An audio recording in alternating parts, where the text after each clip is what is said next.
There's a real you hiding inside, the one that gets quiet when you pretend, the one that hurts when you say, "I'm okay." We all do this. The you that wants to scream, "No." The you that dreams bigger than you admit. The you that doesn't care what people think. This isn't a pep talk. This is real talk. The world has enough fake smiles, it needs the real you. The messy, loud, beautiful truth of who you are. So let's start. Let's feel. Let's tear off the mask and meet the person you've been hiding your whole life. Chapter 1. The Mask We Wear. This is Sarah. Before she leaves the house, she puts on makeup. But that's not what really hides her. She also puts on invisible masks, trying to look strong, happy, and normal. Even when she's not, and she's not the only one, we all wear masks. We pretend, we act, and over time, we forget who we really are. But why do we do this? Because we're afraid. First, we fear rejection. We want people to like us. So we change what we say, how we act, even who we are. Second, we fear failure. We hide our dreams. We choose the safe path, not the one we truly love. Third, we fear being too much, too loud, too emotional, too different. So we stay small and quiet, even when we want to shine. These fears teach us to hide, but hiding comes at a cost. We lose touch with our real self. Chapter 2. The 3 Layers of Identity. We dig through ancient ruins to learn about lost civilizations. But when was the last time you dug into yourself? Your identity isn't just one thing. It has layers like an onion or a Russian doll. Let's peel them back, one by one. Layer 1, the surface you. This is the version of you that the world sees. It's the role you play, the clothes you wear, the smile you put on when you're not okay. You act like the perfect parent, the ambitious employee, the cool friend. You post photos that look good, even if they don't feel true. This layer is shaped by what others expect from you. It's not fake, but it's not the full story either. Layer 2, the conditioned you. This part goes deeper. It's made up of beliefs and habits you picked up without even realizing it. Like clay being shaped by many hands, your parents, your teachers, your culture, your past wounds. Maybe you were told, "We don't talk about emotions." Or you learned that love means walking on eggshells. Or that success only comes from burning out. These beliefs aren't always true, but they feel familiar. And they guide your choices until you question them. Ask yourself, what's one belief I was taught that no longer feels right? Layer 3, the core you. This is the part of you that's real, even when no one's watching. It's the quiet knowing, the spark, the deep, raw you beneath it all. It shows up in little ways, the moment your gut says yes or no before you overthink. When you lose track of time doing what you love. When something stirs your heart and you think, "This matters to me." Ask yourself, if I could be 100% myself with no fear, what would I do today? Now that you've seen your layers, the real question is, how do you live from your core? That's what we'll uncover next. Chapter 3, Clues to Your Authentic Self. The biggest mystery you'll ever solve is you. And no, the clues aren't in a crime scene, they're in your childhood, your daydreams, your secret jealousies, the parts of you that still whisper, even when you're trying to be normal. Your real self isn't lost, it's just been leaving breadcrumbs. Let's follow them. Clue 1. Childhood whispers. What did you love before the world told you to grow up? What made you light up as a kid? Maybe it was drawing, dancing, building things, telling stories.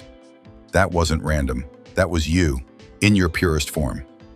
Ask someone who knew you at age 10, what did I never stop talking about back then? You might be surprised at how clear the answer is. Clue 2. Envy is a compass. We usually think envy is something ugly, but it's actually a direction sign. Think about someone who makes you jealous. Is it really about them or what they remind you of? If you envy travelers, maybe your soul craves freedom. If you envy confident people, maybe you're tired of shrinking. Don't judge your jealousy, decode it. Clue 3. Flow states. Have you ever done something that made time disappear? You look up and 3 hours are gone. You weren't bored, stressed, or thinking, just being. That's called a flow state, and it's a gold mine. What were you doing in that moment? Music, writing, problem solving, fixing something? People might say it's a waste of time, but it could be the truest version of you showing up. Clue 4. The shadow clues. Now for the hardest clue. Your shadow. The parts of yourself you try to hide.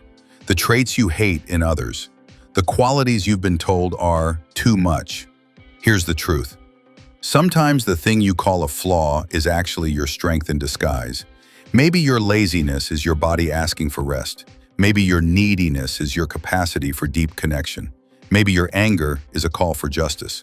Instead of shaming your shadow, listen to it. Ask, what's a bad part of me? That might actually be a hidden gift. Aha moment. People don't find themselves by chasing perfection. They find themselves by uncovering what's already there. I used to hate being called bossy. Now I lead a team. They said I was too sensitive. Now I help others heal. Your so-called flaws, they might be your greatest gifts, just waiting for light. Now you've found the clues. You've seen what's underneath the surface. But one question remains. How do you live this truth out loud? That's what we'll explore next. The Unmasking Experiment. Chapter 4. The Unmasking Experiment. Welcome to the lab. Today, you're the test subject. Side effects of this experiment may include sudden laughter, people thinking you're weird, and finally feeling like yourself. Let's run a few experiments to peel back the layers. Not perfectly, just honestly. Experiment 1. The No Performance Day. For one day, try this. Don't fake laugh. Don't say I'm fine when you're not. Don't hold your stomach in or talk smarter than you feel. Be awkward, be messy, be real. Then notice how your body feels. You might feel uncomfortable at first, but by the end, you'll feel lighter. Experiment 2. Shadow rewriting. Step 1. Pick a trait you're ashamed of, like, I'm selfish. Step 2. Flip it. I honor my own needs. Maybe you've been called too emotional. What if that means you care deeply? Maybe you've been told you're too quiet. Maybe you're just a great listener. Your flaws might be your hidden power, just misunderstood. Experiment 3. The identity swap. Ask yourself, if I could be fully myself starting tomorrow, what would I wear? What would I quit? What would I create? Throw out the clothes that don't feel like you. Write that resignation letter in your notes app, even if you don't send it yet.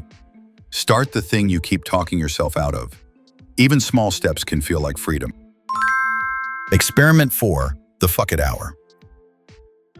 Set a timer for 60 minutes. Forget all the shoulds. Do what your 10-year-old self would beg for. Paint badly. Sing loudly. Dance while cooking. Eat cake before dinner. This isn't silly, it's sacred. That part of you still exists, and it's waiting to breathe again. There's no perfect way to be yourself, but every time you drop the act, you get closer. It's not about being polished, it's about being free. You might feel awkward, but you'll also feel alive. So now you've tasted freedom. You've dropped a few masks, but there's one question left. How do you stay free when the world tries to remask you? That's what we'll face in the final chapter. Living unfiltered. Chapter 5. Living as your true self. Congratulations, you're free. Now comes the hard part, staying free. The world doesn't reward realness. Here's how to do it anyway. The 5-second authenticity test. When you're deciding something, tap your wrist 5 times. If your body sighs, softens, leans in, say yes. If it tenses, shrinks, or hesitates, pause. Your gut knows the truth before your brain catches up. Safe spaces and strategic masks. You don't have to be real with everyone. Some rooms don't deserve the full you. Think of it like this. With my boss, 10% real. With my dog, 110%. The authenticity alarm. Watch for the signs. You laugh louder than you feel. You nod even when you disagree. You leave exhausted. When that alarm goes off, ask, what's one true thing I can say or do right now? Building a truth-telling tribe. Make a list. Who do you feel safest with? Now text one person. When did I seem most like myself to you? As realness increases, some people will leave, but the ones who stay, they'll actually see you. When it backfires. Not everyone will clap for your truth. Some will say you've changed, some will leave. And sometimes you'll miss the old mask, it was safer, but it wasn't you. The final challenge. This week, shift just 5% closer to your real self. Not 100%, not overnight, just 5%. That's enough. Final words, the real you isn't hidden. It's not lost. It's the one who keeps choosing to show up again and again.